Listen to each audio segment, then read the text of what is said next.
इतिहास केवल अतीत की कहानी नहीं है। ये हमारी संस्कृति, हमारी परंपराओं और हमारी विरासत की पहचान है। स्वागत है दत्त प्रबोधिनी हिंदी में। आइए भारत के गौरवशाली इतिहास और ज्ञान की यात्रा पर चलें। प्राचीन संस्कृत में कर्पूर शब्द का अर्थ कपूर होता है, एक सुगंधित पारदर्शी पदार्थ जिसका उपयोग धार्मिक अनुष्ठानों और आयुर्वेदिक चिकित्सा में किया जाता था। जब कपूर जलता है तो वह पिघलकर गंदगी या भारी राख नहीं छोड़ता, वह पूरी तरह जलकर अपने भौतिक स्वरूप को समाप्त कर देता है और पीछे केवल एक शुद्ध तथा सुगंधित खुशबू छोड़ जाता है। यही कपूर उपनाम की उत्पत्ति है। इस नाम को धारण करने वाले लोगों के ऐतिहासिक पदचिन्हों को खोजने के लिए हमें हस्तलिखित बहीखाता अभिलेखों की ओर देखना होगा। हरिद्वार के पुरोहितों द्वारा सदियों से सुरक्षित रखे गए ये अभिलेख उत्तर भारत के परिवारों की वंशावली, विवाह और प्रवास का प्रमुख रिकॉर्ड माने जाते हैं। इन अभिलेखों के अनुसार कपूर वंश क्षत्रिय वर्ण से संबंधित है, जिसे पारंपरिक रूप से योद्धा वर्ग माना जाता है। पीढ़ियों तक उनकी सामूहिक पहचान कर्म अर्थात कर्तव्य के मार्ग से जुड़ी रही, जो प्रशासनिक और सैन्य सेवा के रूप में प्रकट हुई। इस युद्धपरक विरासत का स्पष्ट प्रमाण हमें 19वीं शताब्दी के पंजाब में मिलता है। कपूर खत्री समुदाय के अनेक पुरुष महाराजा रणजीत सिंह की सेना में पेशेवर सैनिक के रूप में सेवा करते थे और इन ऐतिहासिक चित्रों में दिखाई देने वाले कठोर अनुशासन का पालन करते थे। अब हम यह जानने वाले हैं कि यह सैनिक अनुशासन आध्यात्मिक साधना में कैसे परिवर्तित हुआ। उससे पहले कृपया वीडियो को लाइक करें और ऐसे ही शोध आधारित इतिहास के लिए दत्त प्रबोधिनी यूट्यूब चैनल को सब्सक्राइब करें। वास्तव में इस सैन्य पृष्ठभूमि ने उन्हें केवल आजीविका ही नहीं दी, बल्कि मानसिक दृढ़ता की एक पीढ़ीगत नींव भी प्रदान की। 19वीं शताब्दी की पैदल सेना के दैनिक जीवन की कठोर आवश्यकताओं ने ऐसा अनुशासित मनोवैज्ञानिक आधार तैयार किया, जो आगे चलकर इस वंश की सबसे बड़ी विशेषताओं में से एक बन गया। समय के साथ परिवार के कुछ सदस्यों ने मोक्ष अर्थात आध्यात्मिक मुक्ति के मार्ग को अपनाया। इस परिवर्तन के लिए सैनिक के अनुशासन को भीतर की ओर मोड़कर स्वयं पर विजय प्राप्त करना आवश्यक था। इसका प्रमुख उदाहरण आचार्य आत्माराम जी हैं। उनका जन्म 1837 में फिरोजपुर में हुआ था। वे महाराजा रणजीत सिंह की सेना में कार्यरत एक सैनिक के पुत्र थे। अपने पिता की सैन्य पृष्ठभूमि के बावजूद आत्माराम जैन मुनियों की शिक्षाओं से प्रभावित हुए और मात्र 17 वर्ष की आयु में सन्यासी बन गए।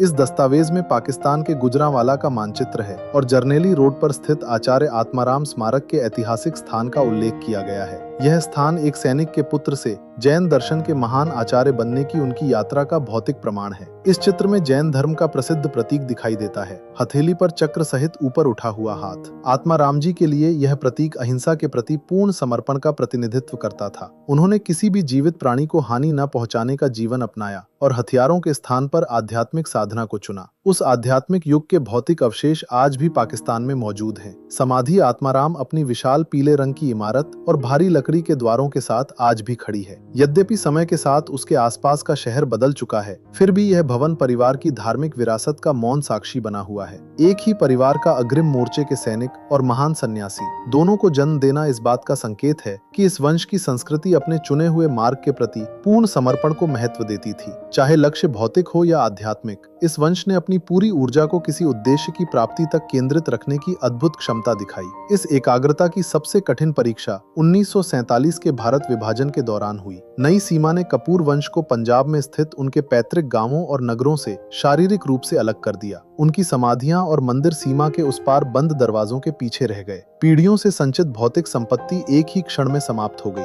परिवारों ने अपनी भूमि, अपनी दुकानें और अपने पैतृक घर खो दिए। प्रवास की इस अव्यवस्था में केवल उनकी व्यक्तिगत पहचान और उनके साथ चली आई पेशेवर योग्यताएं ही उनके पास बचीं। समुदाय के लोग स्वतंत्र भारत के दिल्ली और मुंबई जैसे शहरों की ओर पलायन कर गए। यह ऐतिहासिक चित्र उस पलायन की वास्तविकता को दर्शाता है, जहां विस्थापित परिवार अपने साथ केवल नए सिरे से जीवन शुरू करने का संकल्प लेकर नए क्षेत्रों में पहुंचे। अब जब हम देखेंगे कि उन्होंने अपना जीवन कैसे दोबारा बनाया, तो कृपया वीडियो को लाइक करें और दत्त प्रबोधिनी यूट्यूब चैनल को सब्सक्राइब करें। खेती करने के लिए भूमि और दावा करने के लिए कोई उपाधि न होने के कारण कपूर परिवार ने उन्हीं दो गुणों पर भरोसा किया जिन्होंने सदियों से उनकी पहचान बनाई थी, योद्धा का अनुशासन और विद्वान की संवाद क्षमता। उन्होंने इन गुणों को आधुनिक युग के उभरते उद्योगों में लगाया और अपना ध्यान भौतिक भूमि से हटाकर सांस्कृतिक प्रभाव पर केंद्रित किया। यहीं से तीसरा मार्ग सामने आता है, कला। 20वीं शताब्दी के मध्य में इस परिवार ने अपने ऐतिहासिक अनुशासन को भारतीय सिनेमा में लागू किया और एक ऐसा मनोरंजन वंश स्थापित किया जो 4 पीढ़ियों तक फैल गया। पृथ्वीराज कपूर ने मुंबई में इसकी नींव रखी। उन्होंने रंगमंच को अत्यंत अनुशासित और पेशेवर दृष्टिकोण दिया, पृथ्वी थिएटर्स की स्थापना की और कपूर परिवार को मुंबई के सांस्कृतिक जीवन की सबसे प्रभावशाली शक्तियों में बदल दिया।